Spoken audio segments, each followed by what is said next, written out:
नमः। ओम श्री कृष्ण परमात्मने नमः। अथ रथमोत्थाप्यः धृतराष्ट्रोवाच धर्मक्षेत्रे कुरुक्षेत्रे समवेतायुयुत्सवः मामकाः पाण्डवश्चैव किमकुर्वत सञ्जय। सञ्जय उवाच दृष्ट्वा तु पाण्डवानीकम् यूतं दुर्योधनस्तदा आचार्यपुमसङ्गम्य राजा वचनमब्रवीत् पश्चेतां पाण्डुपुत्राणाम् आचार्यमहतीं जनुं युधां द्रुपदपुत्रेण तव शिष्येन धीमता अत्र सुप्रामहे श्वास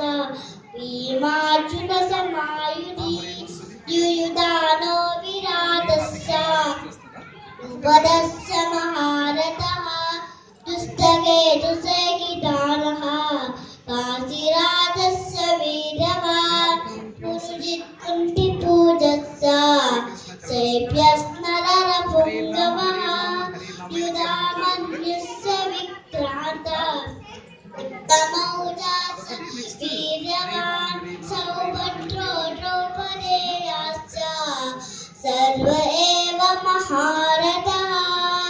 अस्माकं विशिष्टाये तानि बोधद्विजोत्तमा नायका मम सैन्यस्य सन्नाथं ताम्रवीमिते भवान् भीष्मस्य कर्णस्य कृपस्य समितिञ्जयः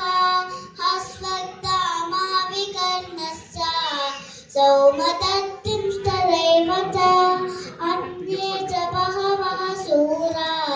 मदन्ते दत्तजीविताः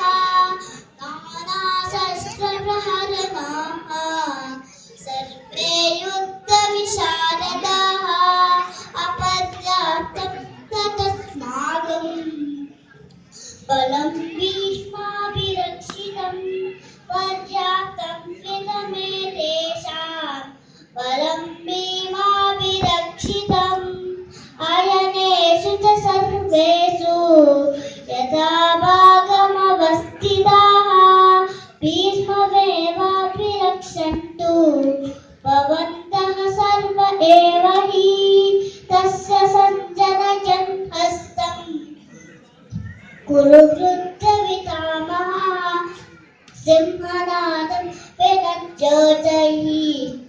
शङ्खं दद्मौ प्रतापवान् ततः शङ्खस्य वेदस्य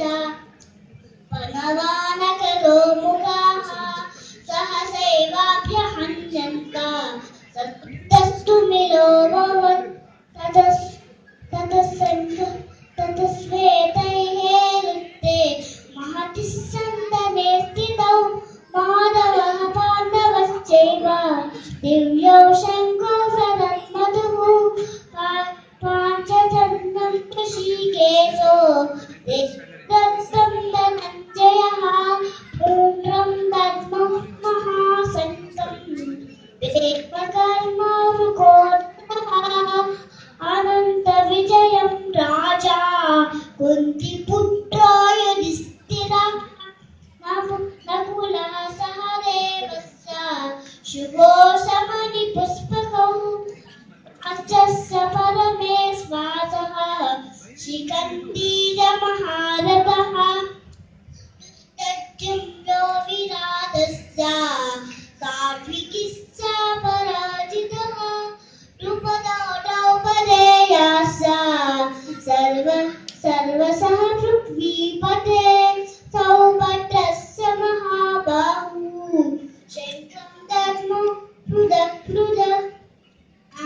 नघोषोदान्तराष्ट्राणाम् उदयानि व्यदारयत् नभश्च पृथिवीं चैव तुमुला व्यनुनादयन् अत व्यवस्थितान् दृष्ट्वा दातराष्ट्रकपिध्वजः प्रवृत्ते शस्त्रसम्पाते धनुरुद्धम्य पाण्डवः ऋषिकेशं वाक्यम् इदमाह महीपते अर्जुनोवाच सेनयोरुभयोर्मध्ये रथं स्थापयाम्यच्युत यावदेतानि विरीक्षेऽहं योद्धुकामानवस्थितान् कैर्मया सह योद्धौरम् अस्मिन् रणसमुद्रमे योत्स्यमानानवेक्षेऽहं ययेतेऽत्र समागताः दातरास्तस्य दुर्बुद्धे युद्धे प्रियचिकीर्षवः सञ्जय उवाच समुद्धो ऋषिकेशः गुणाकेशेन भारत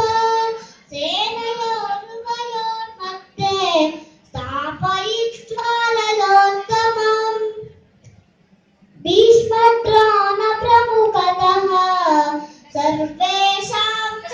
महीक्षिता उवाच पार्थपच्चेतान् समवेतान् कुरूनिति तत्रापश्य स्थितान् पार्थः पितेन दपितामहः आचार्यान् मातुलान् भ्रातॄन् पुत्रान् पौत्रान् सखिंस्तथा श्वशूरान् सुहृदश्चैव सेनयोरुभयोरपि तान् समीक्ष्य स कौन्तेय सर्वबन्धूनवस्थितान् कृपया परयावेष्टो विषीदन्निरवब्रवीत् अर्जुनोवाच दुष्प्रेमं स्वजनं कृष्णा युजुत्सुं समुपस्थितं चिदन्ति मम गात्राणि मुखं च परिशुष्यति वेपदुश्च शरीरे मे रोमहश्च जायते गाण्डीवं संसते हस्त्वा वच्चेव परिकल्प्यते न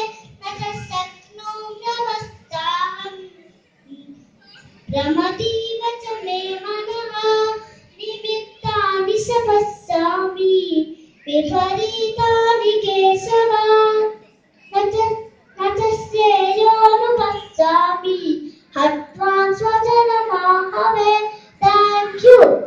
ॐ तत्सदिति श्रीमद्भगवद्गीतासु